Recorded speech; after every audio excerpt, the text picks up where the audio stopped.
Wade's first leg, one leg all. Made light work of that, as indeed Dennis did in the first leg, Dave. Needed 2 darts, but that one was nice and clean and accurate, and one apiece it is. Priestley, 15 gram darts. Really, they are little more than crochet needles. And James Wade, 22 grams, which of course the unicorn, the same weight that Eric Bristow used through his illustrious career. 105.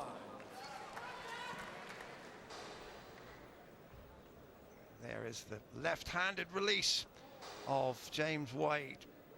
Priestley takes such methodical time about his first release. Yeah, talking of Eric Bristow, of course, he won a World Pairs title back in '95 with Dennis Priestley. We sometimes forget that one, don't we? All the titles he's won, that's one of them. In Ayr, Scotland, back in '95. 100. Well, there's one thing for certain, that Eric won't have forgotten it, because he could tell you every one of his matches way back to when he was an 18-year-old.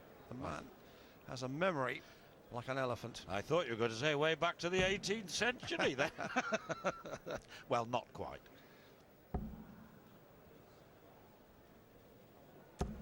'96. Well, 96 for Priestley, but advantage Wade here against the throw. Only 32 behind. Will want to get a good score here. That's a contribution towards it, I'm sure. 85. Unlucky. Nip and tuck this leg, Dave. Yes, Priestley levelling up. Technically, he's so sound.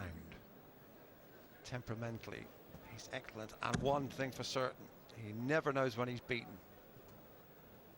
Yorkshire-esque in his stubbornness.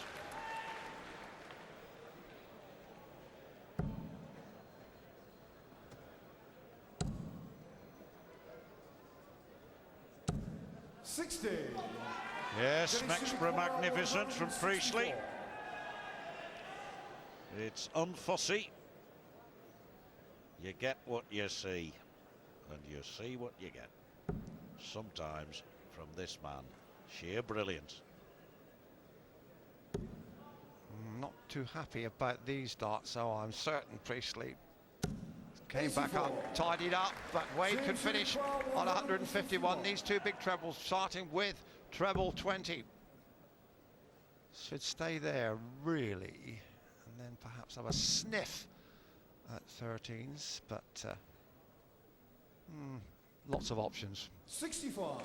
Well, he went for the ball to leave himself 86, so I said this was a nip and tuck leg, still is, but Priestley ought really to hold it from here.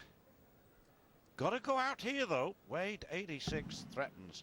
Lovely first start. See him move slightly to his right along the hockey. Wants to be right level with this one. Down the line he throws. Perfect from Priestley. A hint, just a hint of a smile on Jenny's face. Your flying start from Wade. Wants to get on with it. Dennis Priestley averaging nearly 95, checking out at 67%. If he could maintain that finishing power, then he is going to be difficult to hold on to. Yes, neither player yet has missed a costly double, if you see what I mean. Wade has had 1 out of 2, but he didn't get a shot, if I recall, in the opening leg. Priestley took out 120 to deny him a chance. So it's interesting. I was having a chat with Ronnie Baxter an hour or so ago about these percentage checkouts, and he made the point, I think quite rightly, that we can often read far too much into them, stating that a player who has a 33% checkout rate will often beat the player who has an 80, 90 or even 100% checkout rate. Well, maybe we should only count the ones that cost the leg. Yep. And as always, they're in the carnival mood in the crowd here at the Winter Gardens. A sport with the feel-good factor. 140. And beginning to feel it way now, Wade. All 3 legs so far have gone with throw. 93.12, the 24-year-old, and 97. Changing dart by dart, of course. Around about 96, the average of that man. In black and red. 142 for Wade. Out of range now. Has to shimmy across. Beautiful geometry there. Picked out the treble. 90. Wanted the treble 10 there. We saw John Part do a 142 last night, but we haven't yet this week seen anybody do a 161 as far as I recall. This might be the first. Taylor did a 164. And he, of course, is on this evening against an old adversary, Kevin Painter. But it's looking like 65. James Wade, if he maintains his finishing accuracy, should level the match here. 2 darts at double top. He only needs 1. James Wade.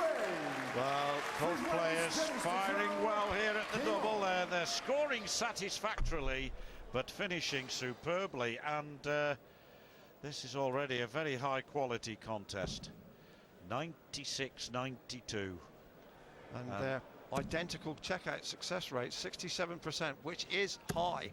There are those averages. Priestley just 4 points ahead, but the most impressive figures are those. 67% each. If they can maintain that, then we really have a darts match out of the top drawer. 55.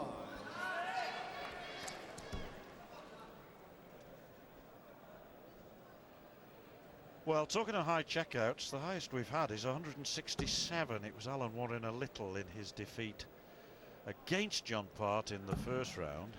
And the best leg of darts we've had, a 10-darter, came from 60. Colin Osborne in his defeat against this man, Dennis Priestley, in the first round.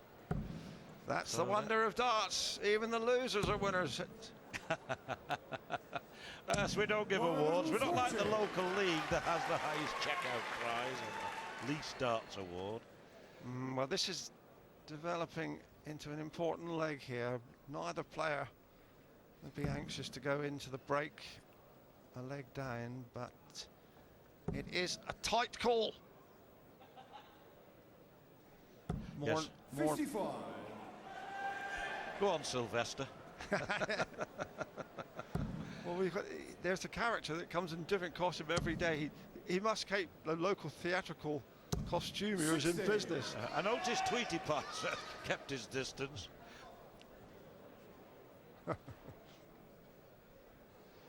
More important, of course, for Priestley to win this leg. He has the throw. Have we had a break yet? No, we haven't. And a match of this equality, it's the breaks that are going to count. Glass distinction.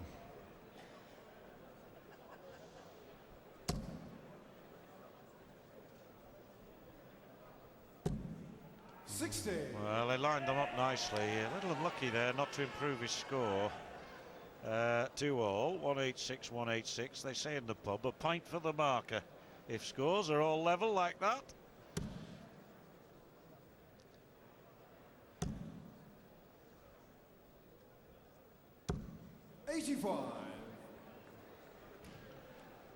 Well, really, Wade must be looking at 140, and there's a lot of room in the bed. Has a good look at it. Oh, brilliant shooting. Superb to leave 52. Now Priestley, if he's going to go for the break in a few minutes ahead, I suspect has to take this out. He's gone the bull route. 76 he wants. Must get treble 20. He's gone for double 18 for double top. This is pragmatism. 61. Almost perfected. Jason Quire, 52. But Wade, 52 to break the throw, go into the lead, and his finishing is really eye-catching. Wade takes the opening session. Can he continue in that vein? We'll see in just a couple of moments.